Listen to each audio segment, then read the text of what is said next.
स्वागत है आपका दोस्तों अपने YouTube चैनल अरे स्टडी पॉइंट में। मैं रंजीत आर्य और आज आपको डिस्कस कराने वाला हूं सुमित्रा नंदन पंत का जीवन परिचय और साहित्यिक परिचय खास करके हम इसमें देखेंगे। तो आपसे यही उम्मीद करूंगा कि आप मेरी वीडियो को अंत तक देखेंगे। जब भी आपको कुछ पता चलेगा इसमें तो आप बस नो टेंशन रहिए और आपको मैं समझाने की कोशिश करूंगा।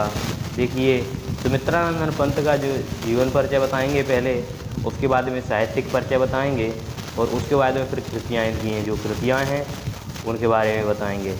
साहित्यिक परिचय आता है 12th क्लास में, तो इसको सही से समझाने की कोशिश करेंगे। तो चलिए देख लेते हैं कि सुमित्रा नंदन पंत जो है उनका जीवन परिचय पहले देखेंगे। तो इनका जन्म जो है वो सुमित्रा नंदन पंत का जन्म 20 मई 1900 ईस्वी को हुआ था। वो कहाँ हुआ था? अल्मोड़ा के निकट कोसानी नामक ग्राम में हुआ था। कोसानी नामक गांव है कोई अल्मोड़ा के निकट, उसमें हुआ था। 6 घंटे बाद इनकी माताजी थी, उनका निधन हो गया। उनकी माताजी का निधन हो गया था। ये इनके जन्म के बारे में है। इसके बाद में 1950 ईस्वी में वे ऑल इंडिया रेडियो में परामर्शदाता के रूप में नियुक्त हुए। परामर्शदाता जो मतलब परामर्श देता है, उसको सलाह देने वाला परामर्शदाता कहते हैं उसे। 1957 ईस्वी तक वे प्रत्यक्ष रूप से रेडियो से जुड़े रहे और 28 दिसंबर 1977 में इनका निधन हो गया। ये 28 दिसंबर 1977 में इनका निधन हो गया था।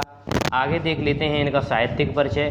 तो साहित्यिक परिचय कुछ इस प्रकार है कि छायावादी युग के प्रसिद्ध कवि सुमित्रा नंदन पंत 7 वर्ष की छोटी सी आयु में ये रचनाएं करने लगे थे। जब सुमित्रा नंदन पंत जी 7 वर्ष के थे, 7 वर्ष की उम्र थी इनकी, तभी से रचनाएं करने लग गए थे। ये इनका एक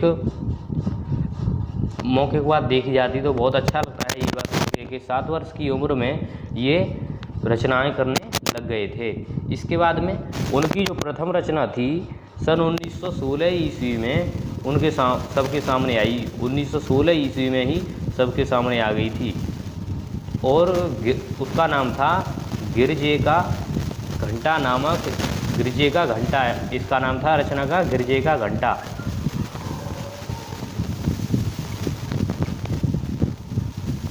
और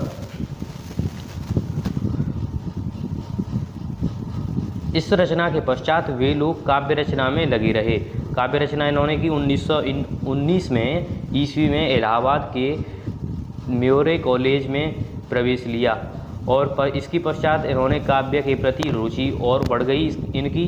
1920 ईस्वी में इनकी रचनाएं अच्छवास एवं ग्रंथभूमि प्रकाशित हुई। 1920 ईस्वी में उच्छ्वास और ग्रंथि प्रकाशित हुई और 1921 में इन्होंने महात्मा गांधी के आह्वान पर कॉलेज छोड़ दिया और राष्ट्रीय मुक्त आंदोलन में सम्मिलित हुए।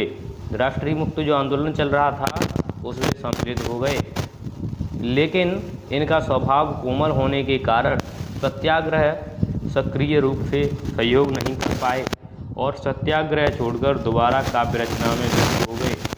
इन्होंने सत्याग्रह को छोड़ दिया और 1927 ईस्वी में बीड़ा एवं सन 1928 में पल्लव काव्य ग्रंथ प्रकाशित हुए।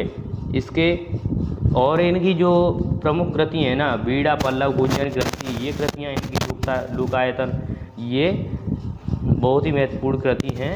तो इन्होंने बीड़ा और पल्लव, ये बीड़ा किया 1927 में और 28 में पल्लव ग्रंथि प्रकाशित की। इसके बाद में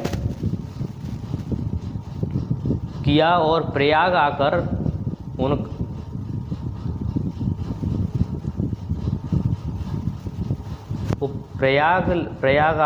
प्रयागराज आए और प्रयाग आकर उपाभा नामक कोई इन्होंने पत्रिका का संपादन भी किया है और इन्होंने ज्ञानपीठ पुरस्कार से भी सम्मिलित किया है, सम्मानित किया गया है। इन्हें ज्ञानपीठ पुरस्कार जो होता है उससे इन्हें सम्मानित भी किया गया है। इसके बाद में लोकायतन, बीड़ा, पल्लव, गुंजन, ग्रंथि, इनकी कृतियाँ जो हैं वो मैं बताऊंगा आपको। पहली लोकायतन, बीड़ा, पल्लव, गुंजन, ग्रंथि, ये इनकी महत्वपूर्ण कृतियाँ हैं और इन्होंने युगांत, युगवाणी और ग्राम्य रचनाएं लिखी हैं।